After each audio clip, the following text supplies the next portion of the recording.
Agatha's POV. Pagkatapos ng kasal namin ni Gavin, samot-saring aligasyon ang sinagot ko sa harap ng kamera.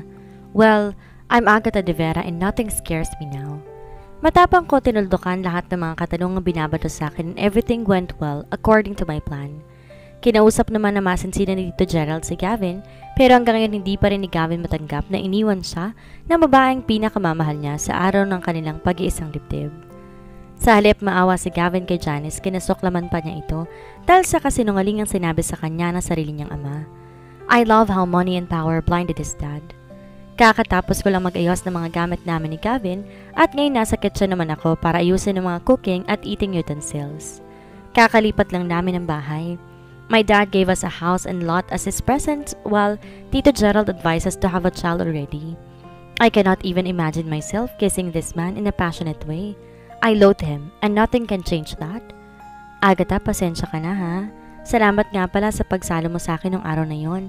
I thought you ruined my wedding pero mali ako. Sinabi na rin sa akin ni Papang lahat. Sorry kasi ikaw yung napagbuntunan ko ng galit. Bakit mo nga pala ginawa yon? Pagtatakang tanong ni Gavin. Ngayon lang kami nagkausap ng ganito dahil sobrang busy namin pareho. Ang alin? Maang-maangan kong tanong.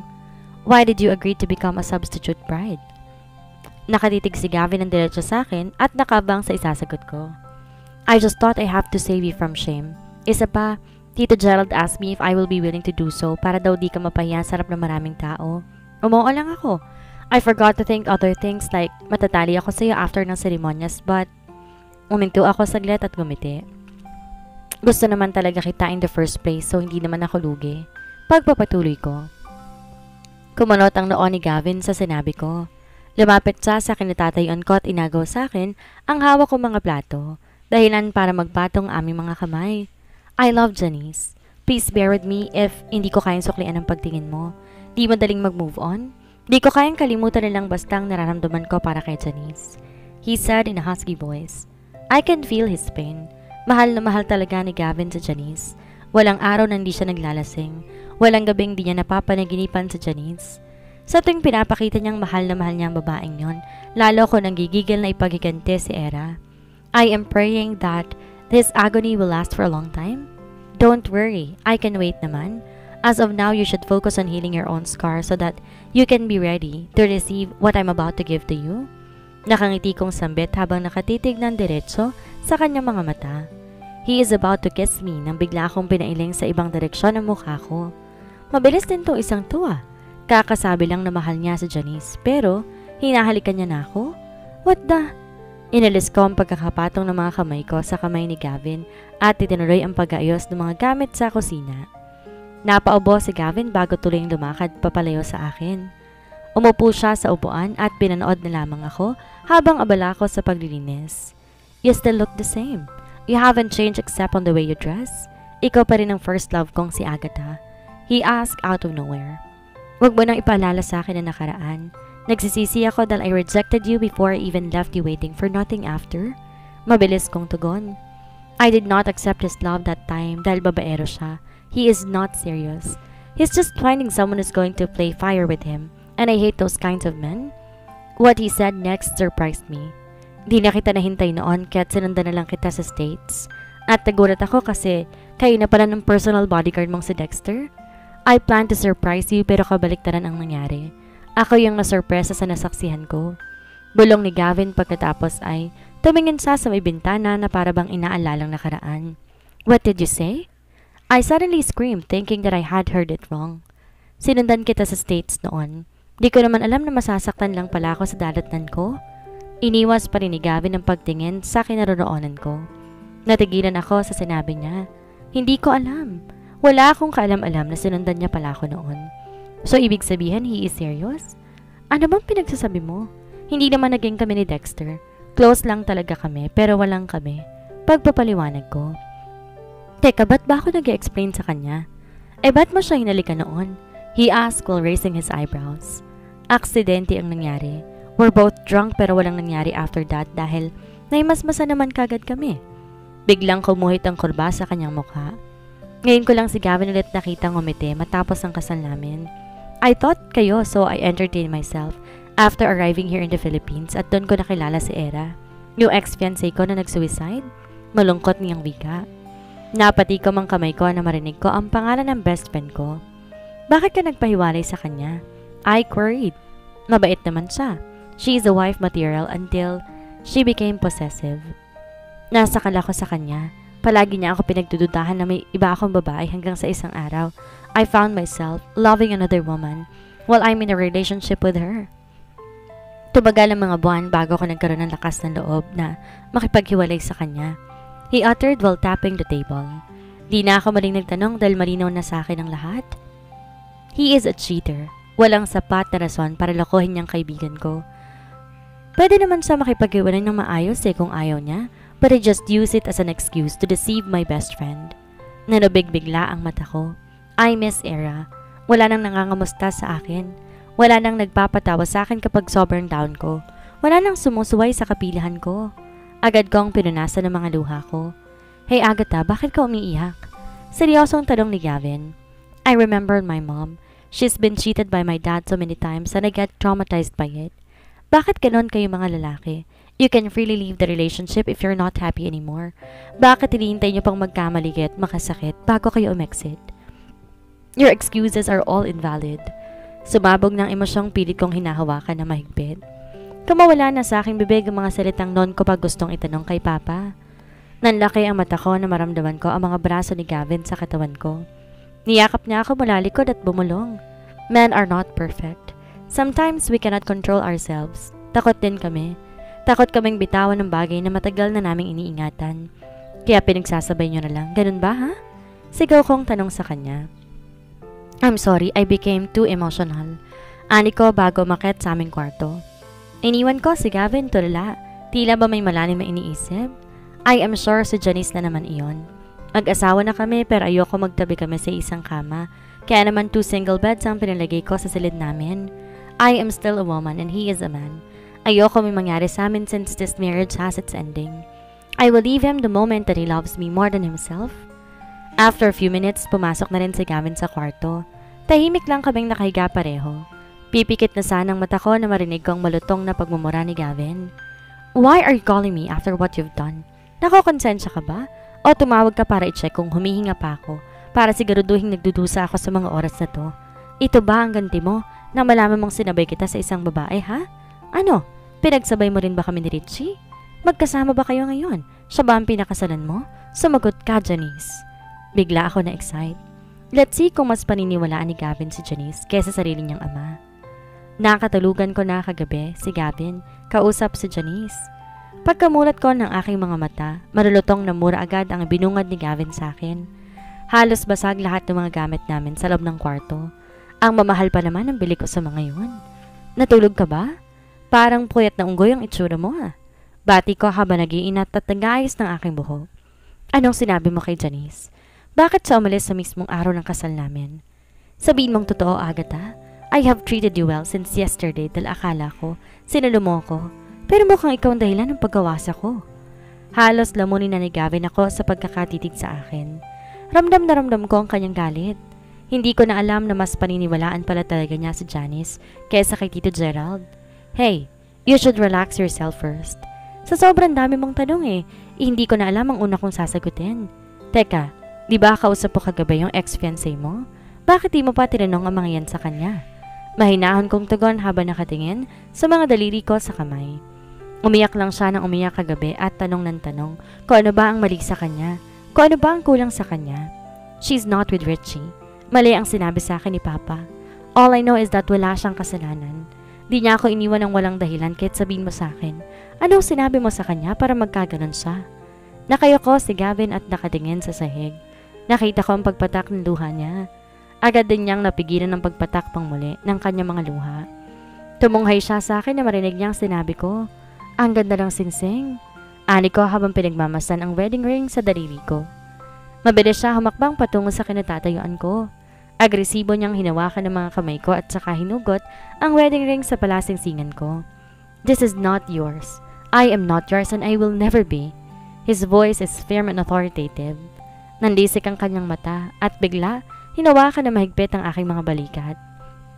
Gavin, nasasaktan ako, bitawan mo ako. Matapang kong sambit pero hindi siya nagpatinag at hinawakan pa na maigting ang aking panga. You ruined my wedding, and I will never forgive you for that. He fired back but I just gave him a small smile after rolling my eyes. Huwag mong isisi sa akin lahat, Gavin, dahil biktima lang din ako dito.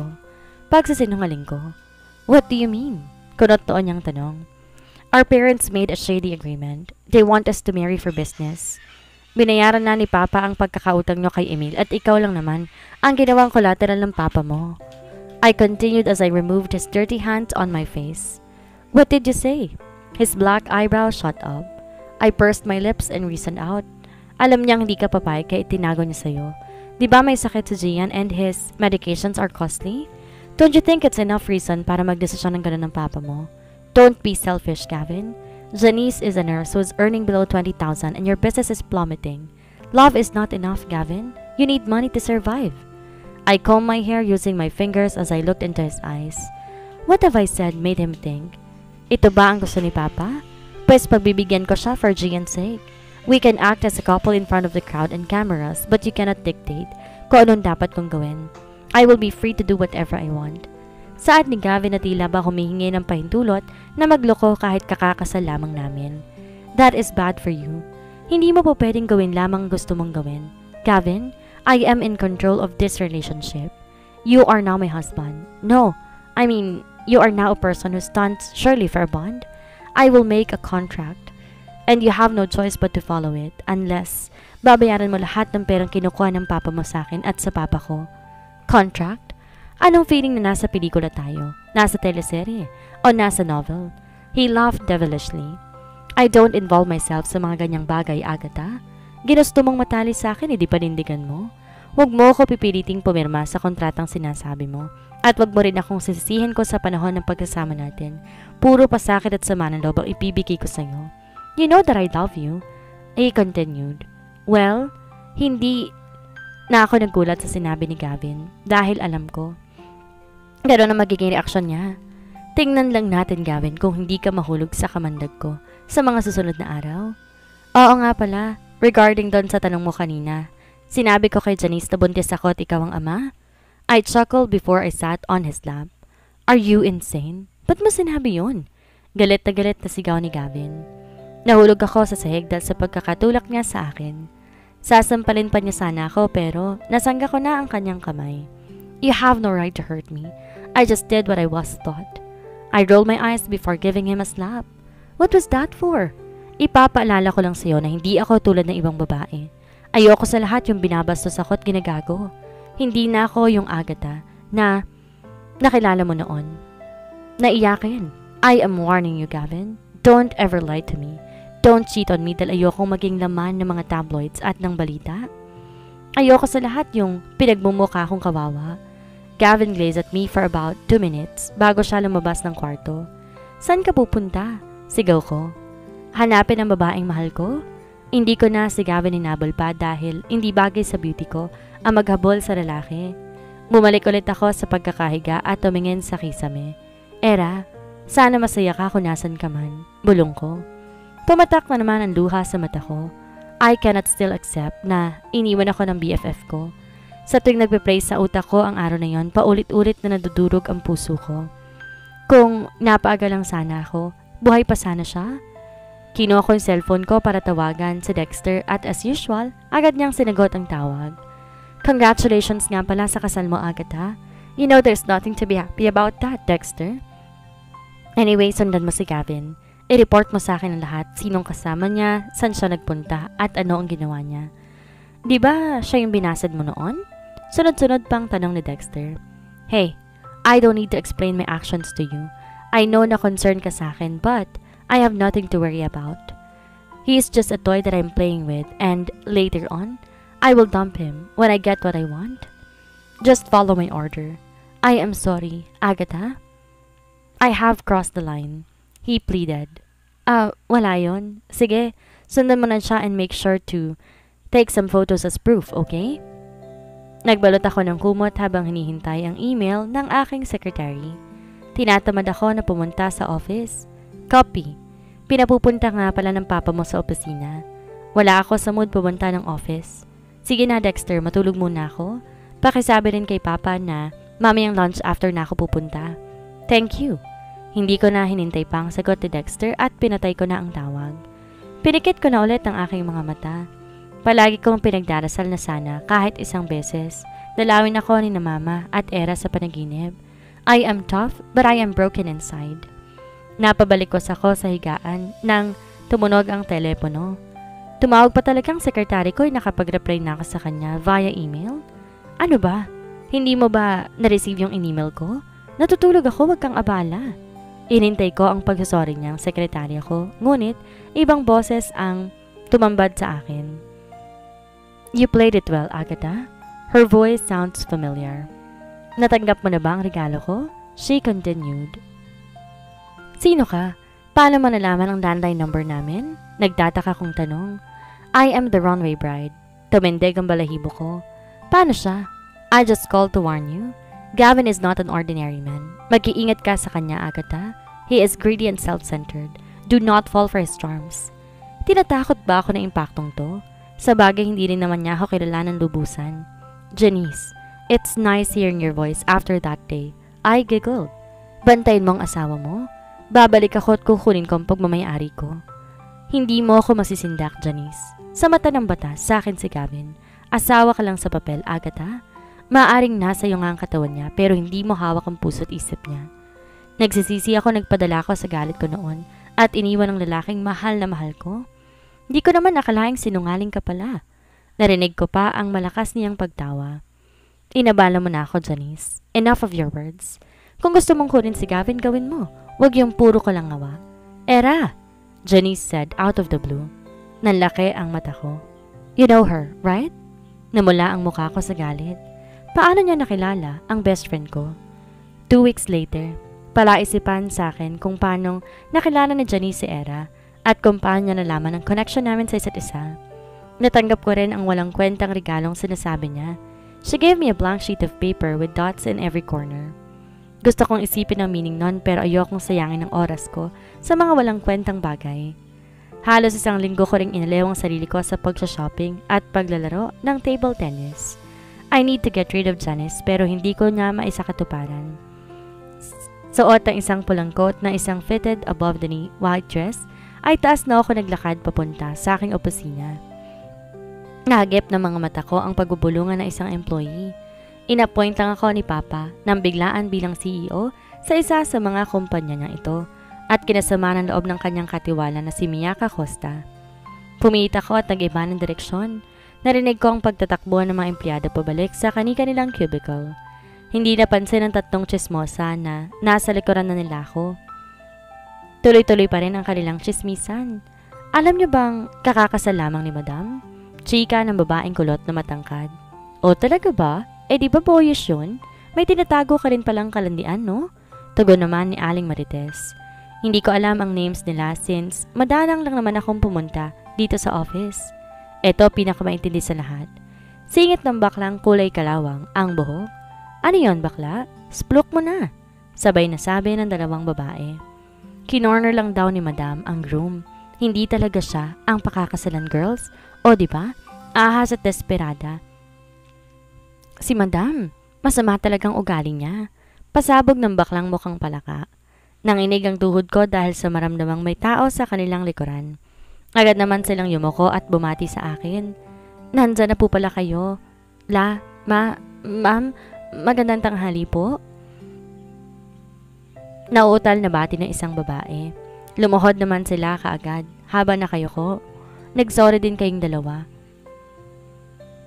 Ma'am, sorry po. Hindi ko po talaga intensyon yun. Nasirain kayo sa kanila.